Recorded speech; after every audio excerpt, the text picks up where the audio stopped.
Hi everyone, welcome to Inventive Mind. Thank you for joining me. My name is Gayani. I'm an intellectual property and business law attorney. That means I do trademark, copyrights, patents, patent due diligence. I help clients from all over the world who want to get those in US.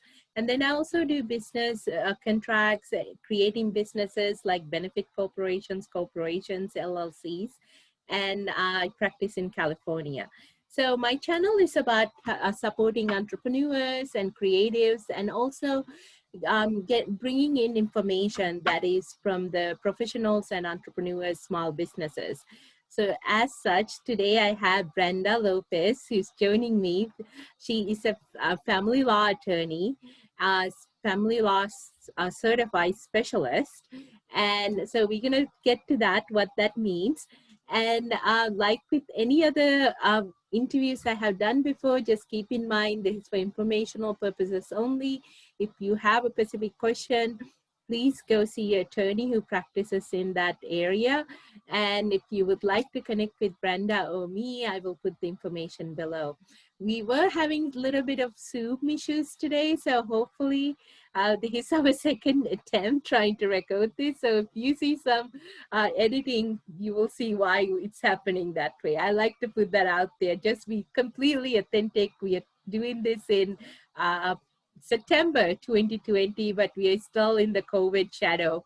So, you had to work with what we got, right, Brenda? It's very true. You gotta just So, run with it. yeah, I know, seriously. So because I just mentioned we were trying this again, because I loved what you talked about, how you got into law. So I will ask you to share that again, because I really want people to learn that, why did you choose law? Did you always wanted to go into law? So no, I was saying before, so I actually never would have guessed that I would have been a lawyer growing up because I was mortified at the thought of speaking in any kind of social public setting. When I was in high school and they said you had to do a presentation, my hands would sweat, my face would turn red. I would be anxious until literally from the moment they told us we were going to do the presentation until the day of the presentation.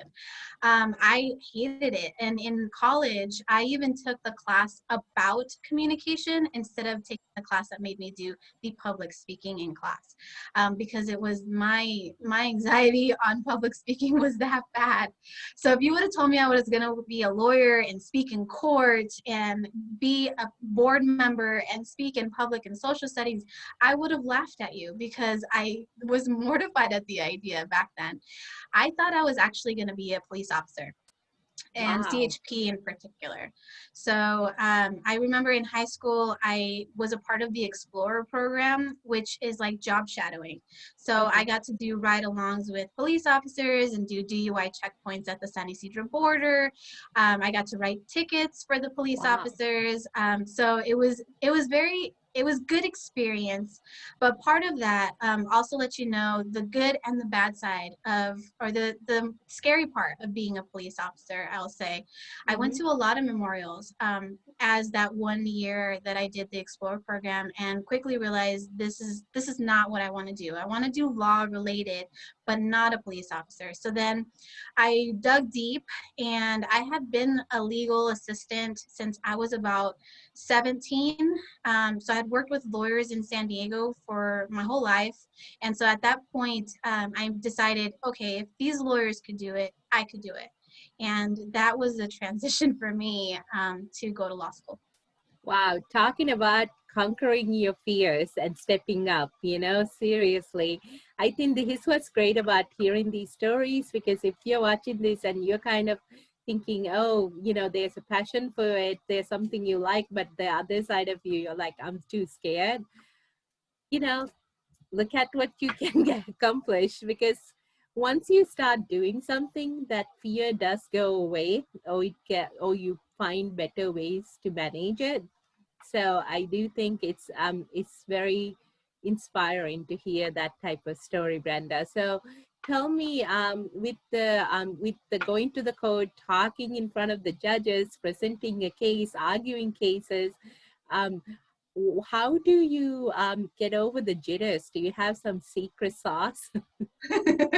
I think the secret sauce is your inner self, right?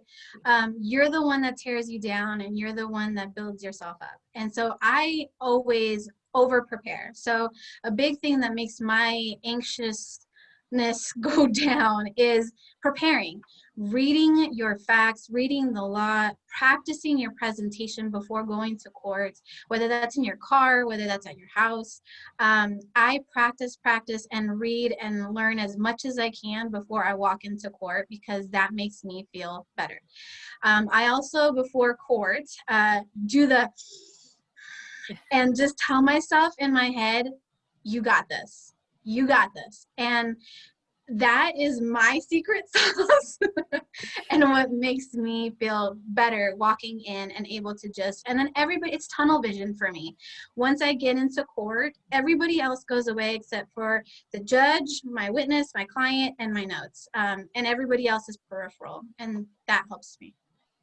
I do think as somebody who practices mindfulness and doing a lot of meditations, breathing is the key. Like it seems so simple, but those deep breaths really open up and kind of get, relax that stress response that goes on in your brain. So it's kind of like, I love that you talk about that, bringing that technique into practice, because that's how you do it.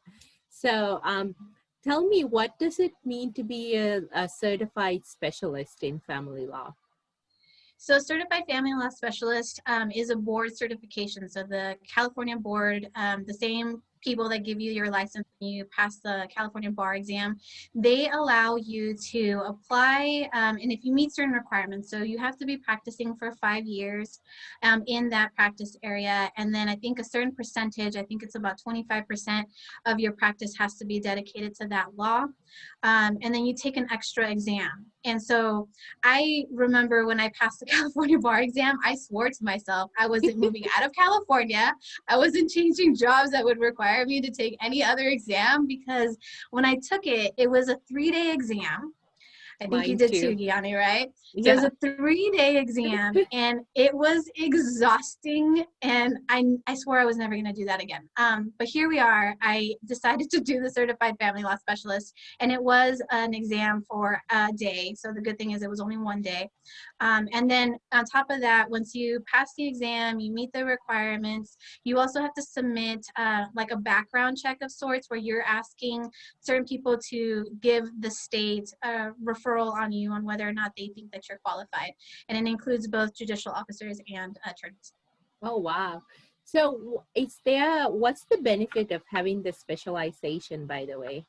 Just so, So because I like the audience to know, what does that mean versus going to a family law attorney who may not have this specialty So, certification. so the certified family law specialist title really gives you the certification in the field. So you meet certain requirements of years of experience. You have done certain amount of trials. You have done a certain amount of what we call in family court an evidentiary hearing, Mm-hmm. which takes testimony, a certain amount of agreements, a certain amount of regular hearings. And because it takes much more education and experience, you, as a certified family law specialist, clients feel more comfortable with you, especially when you look younger. Yeah. And from my experience was, as I appear younger, I'm a female and I'm Latina, the certified family law specialist title definitely helps to make people feel like they have confidence in you and in your experience. So. And I think it's important also because, these certifications, like I'm a patent attorney, like there's specialty like exams we are taking in addition to the other like the bar exam we have taken. So I think it's important to understand what that is. It's not a something that taken lightly, right? Like your case, there is like recommendations involved, there is experience, number of years experience, qualification involved, all of that. So, and I also would like, if somebody is watching this and they're thinking about going to law school, to understand what they may have to, like the path they may want to take. So, so tell me, because I think with family law, it's such a it's a unique field in the sense you're involved with a lot of like divorces, right? Like that's you see the people at the worst situations, also like their worst behaviors, probably, right? How do you manage that kind of day to day? Because I feel like I work with entrepreneurs and startups, and I love it because they're very excited usually.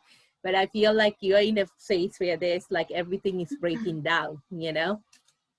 Right. I have a lot of friends who do criminal law, both as public defenders and private Mhm. practice. And we throw around the criminal is the not so great people on their best behavior, and family court is the good people on their worst behavior. And it's so true. Unfortunately, so our clients are going through a really rough time, right? It's probably the worst of the worst because if they have kids, they're dealing with the kid Mm-hmm. issues, they're dealing with a breakup of a relationship, they have to divide stuff. It's high emotion. So I always tell people family law is definitely not for everyone because it is high emotion. And I think that it takes a special kind of person to do family law, the person that can kind of separate Mm-hmm. the emotion from the work, and do a good job even though everyone is in an unhappy state and probably barking at you. Both the judges might not be happy with your client might not be happy with you, the attorney on the other side is definitely not going to be happy with you. So like you're getting it from all angles, right? So you Yeah. definitely have to have that kind of a personality. What helps me in family law, honestly, to keep me grounded is to remember why I do it. So I'm trying to get these people from a really shitty situation to getting to a place where they are better at the end of this whole process, whether it's a paternity case or it's a divorce case, getting them to a better place. Remember that that's the goal. And honestly, keeping a well-grounded group of friends, family, doing things that make you happy to bring your life in perspective, and remember that this is a career and then there's your life to live, right? So that's kind of what helps me. And I definitely would never have thought I would have landed in family law either. So a lot of people are like, why did you do family law? I It's not know, I like, was gonna ask why, like, was there any other area you're interested in? No, it's just, yeah. So I didn't like wake up one day and was like, oh my God, I can't wait to like fight it out about divorce and custody. I didn't think that I was going to do family. I actually thought I was going to do personal injury because working for a lawyer in that field, it really interested me. So uh-huh. I thought that's the field that I was going to end up in. And I landed in family because when I passed the bar, it was a really bad market and everyone that was hiring a lawyer. They didn't want a new lawyer who had zero lawyer experience. Mm-hmm. And so then that's how I transitioned into, I started my own practice. Oh, I worked under a mentor of mine who I actually interned in law school with, and he helped me. He couldn't afford to pay me, but I said, listen, if you just let me use your resources, that alone is a huge help. And so that's how I got started into family. so that's really interesting because I wanted to ask you about, I saw that you launched your own practice because you were with a different firm for last few years, it's looked like, and you launched it during COVID, right? So like so I wanted to ask about like the decision to launch and how is it going having launched now, going back to I guess where you started. Yeah, it's been like a full circle, for sure. I I did work for a larger family law firm for almost 6 years. So when I had started on my own, I did that 2 years, and then also worked a lot with the SDVLP doing the domestic violence Hmm. clinic. Then I transitioned into working for a firm, and then now during COVID in June, transitioned back into working for myself. So it has been like literally a full circle. The good thing is that now, so I was scared. It's the pandemic. Are people going to still want to get a lawyer in family because you don't have to? You either get a lawyer or you're your own lawyer. Yeah. Are people gonna actually call me and want to hire me as just me and not have a firm backing me up? Um, and then just the logistics, because the good thing is I had done this before, so I knew how to get it started all over again, which really helped, Yeah. because I literally it was a Friday. By Wednesday, I was set up. So I did everything in literally a weekend and 2 days, That's which was awesome. crazy. But the good thing is I had been there before. So I had known the steps and the things that I needed to do to get my practice at least going to be able to open the doors.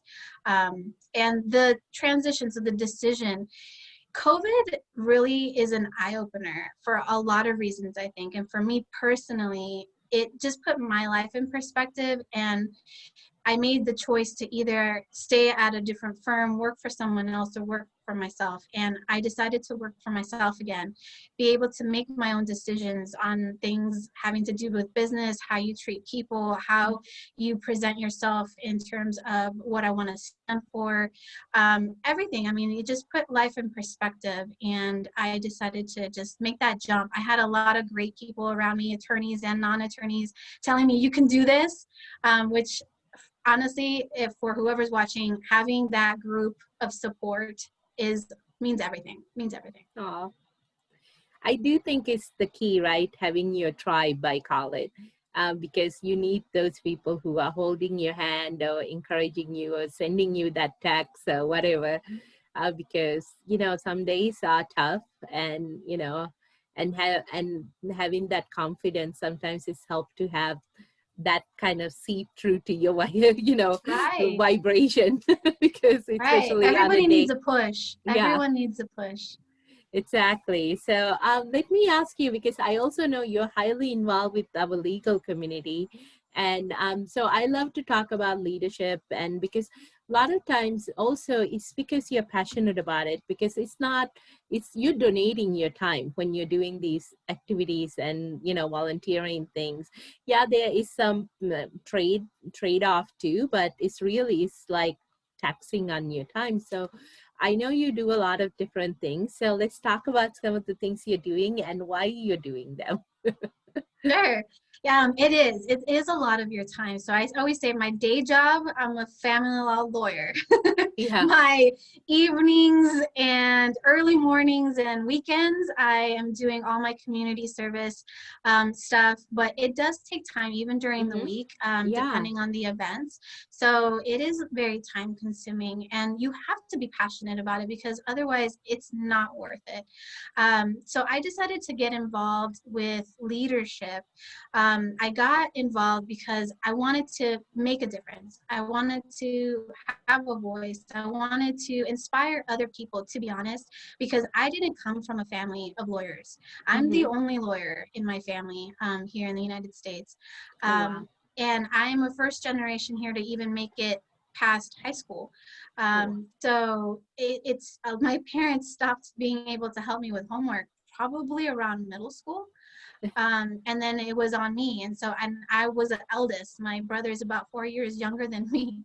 So here I am trying to figure it out. And the good thing is I had a lot of great teachers and counselors that I could go to, and I wasn't afraid to ask questions when I didn't know. And so I feel like because of my background, my family being from Mexico and then coming here for a better life, and then me doing something with my life, I feel like a giving back of sort, of mm-hmm. telling people they could do it too, because it's true.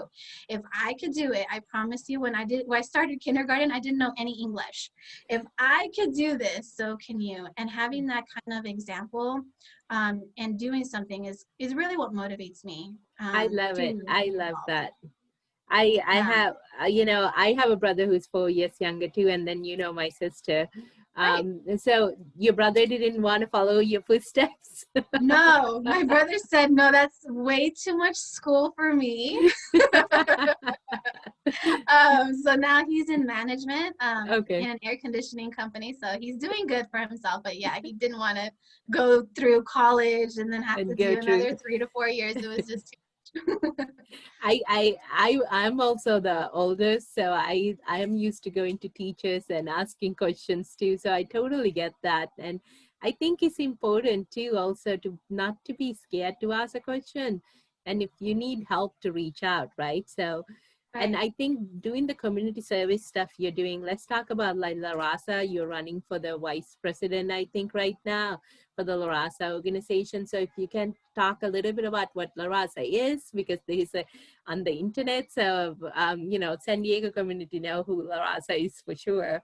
But I kind of want to get that, and then also I want people to know there are these amazing organizations out there that support people, and you could Right. find mentors.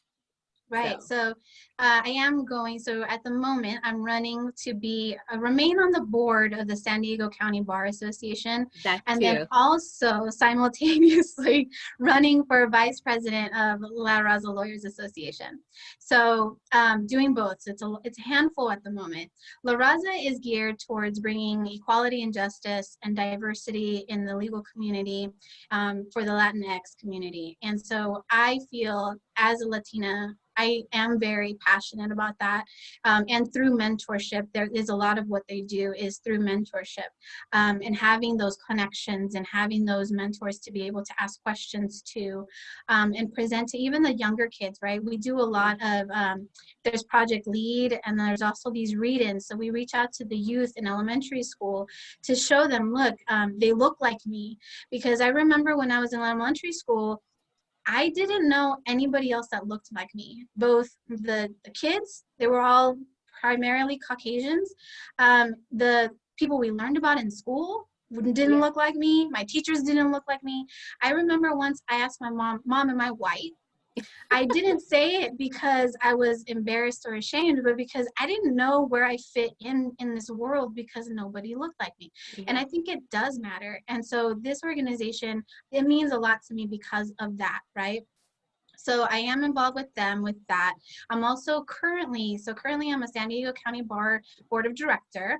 And then I am also a director for San Diego La Raza Lawyers Scholarship Fund, which Oh, gives wow. funding for students for scholarships for school as well as bar stipends when they take the bar exam.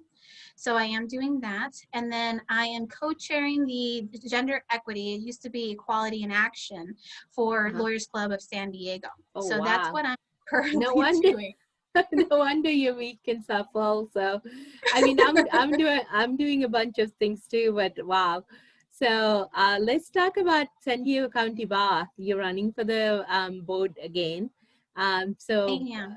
I think it's so important to have diversity on all these levels. So I appreciate people who are running, because it is a donation of time. You do have to give up. You do need to dedicate time to it aside from your practice. So yeah, let's talk about why you're running, and what you're hoping to achieve. Of course. So I was in the San Diego County Bar Association. That was the one organization that I started with when I passed the bar exam. I remember they gave you, I think, 1 year, your first year free. And Yes. then I stayed a member throughout. And I got involved with the county bar in leadership, beginning with the family law section. So within the county bar, there's the board, and then Mm-hmm. there's also sections for different areas of law. And within those sections, there's leadership as well. So I practiced family law, so I became co-chair, chair, and then also a member at large for the family law section. Because once I had been chair, I wanted to transition and show the incoming chair the things that I had learned before I exited. So I became member at large my last year, and then applied to run for county bar board. I ran for board last year. It was the most contested in years, which of course, right? Yeah, of course. I think there was 14 people or It something was something running. like 14, and we started with a lot more than when we had started. So it Yeah. was very highly contested, and I didn't get it. And so I was bummed. I was very bummed because I really wanted to be Yeah. on the directors. And then I stayed in touch. I said, listen, whatever I can do, wherever you need me, I'm here. Just let me know. And then shortly after, I got a call to let me know that Judy Bay got appointed to judge. and Yeah. she had 1 year left on her seat for the county bar. So it was going to become vacant, and they were going to welcome applications for that. And instead of being elected or voted on by the members, it was going to be voted on by the board. So I did apply for that seat, and I hear that there were probably more applications for that seat than actually for the board of directors, and the board did vote for me, which meant a lot. It meant a lot because the people that were on board are also highly committed to community service and prominent leaders and people that I looked up to. So I've been doing that for a year. We did our strategic planning, so I would love to stay on for a full term, because I was part of the strategic planning for the next 3 years, was part of the collaboration on what we want to stand for, which diversity and inclusion is definitely on the forefront for the organization as well for me. So let me ask you, so the term is actually 3 years, right? Then that's what you're saying. I forget these terms. Right, So, right. you know, how many members are on the board right now? Do you? Oh my God, now you're putting me on the spot to remember how many of us there are. Do you know, I I was can't just, remember off the top of my head, but there's it's at least okay. like 14, 15, I want to say. I know. You left somebody out and now you're like, are you going to I know, blame me? don't make me do this. No, sorry. I was just curious. So, but it's a lot of people on the board. It's like, it's a big board, but of course it's a committed board. What I like about this is I think, you know, I just kind of want to talk about it because you are doing a lot of, you know, leadership activities, how it have helped you to build your leadership skills and how to connect with others, right? Because I think sometimes you get people who are like saying, oh, you know, like some of us who didn't have that opportunity before, right? So here's how okay, it went away for a second, so I don't know what the recording caught, so we will just restart that question. uh, you know, and you might see a gap on this. uh, so weird today with Zoom.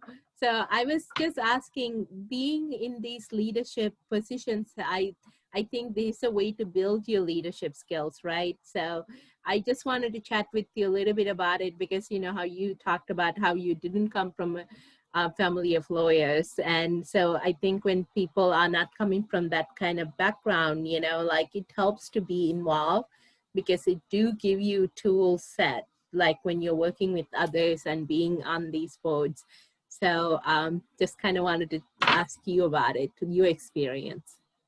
Right, right. And so it does help with tools, I think, with communication, negotiation, uh, just people skills, right? That transition Mm-hmm. into whatever it is that you're using it for, whether it's in court, in a mediation, dealing with your family, dynamics, friends. I mean, it could be in any realm. I think that it helps. And I didn't want to take a backseat. I think that's what motivated me to become involved with the organizations that I have been, is because I don't want to just sit on my couch and complain or say things should be different, and do nothing about it, right? So Yeah. put your money where your mouth is kind of mentality is what, okay, I'm going to get off my butt. It's going to be a lot of work, but Yeah. it's okay. You got this. That's why. And it does build the leadership skills that I think are helpful in every realm of your life, whether or not you want to pursue a career in politics later, or you want to pursue a career as a judge or commissioner. I think that no matter what you end up doing, I think the leadership skills and making yourself heard in a community is important, and it does definitely give you those skills. And also, I think it's like you said, you know, you are here to be seen and you are showing to others that, you know, their attorneys and leaders come from all different backgrounds, from all shapes, sizes, and, you know, ages and looks. So I think it's really important to have that representation.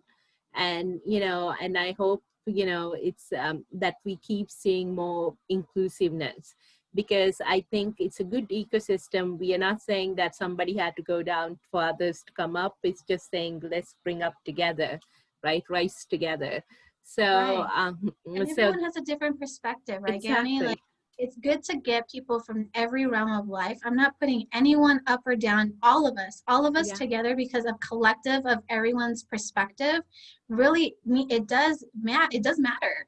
Hmm. If only one person has a voice and it's a typically a white Caucasian male, I mean, then you're not getting the perspective of everyone else in the world. And I think that that's why I think that inclusivity, I'm not taking Yeah. anyone out of the equation. I think And they are, I know there's great white Caucasian males who are good allies of these oh yes. causes, really great allies. So I think, I think instead of, there might be people who are listening and may think, oh well, that kind of dismissive, but I think if you look at the cost, look at how we could all be an ally, and this is about, you know building a better bridge with each other, so we could have a better communications, better society, and we could all, I am of the mindset of abundance. So I think we could all rise together, and there are things we can do for each other and to the world, like inspire others. So with that, I will ask, because we're having some Zoom issues too.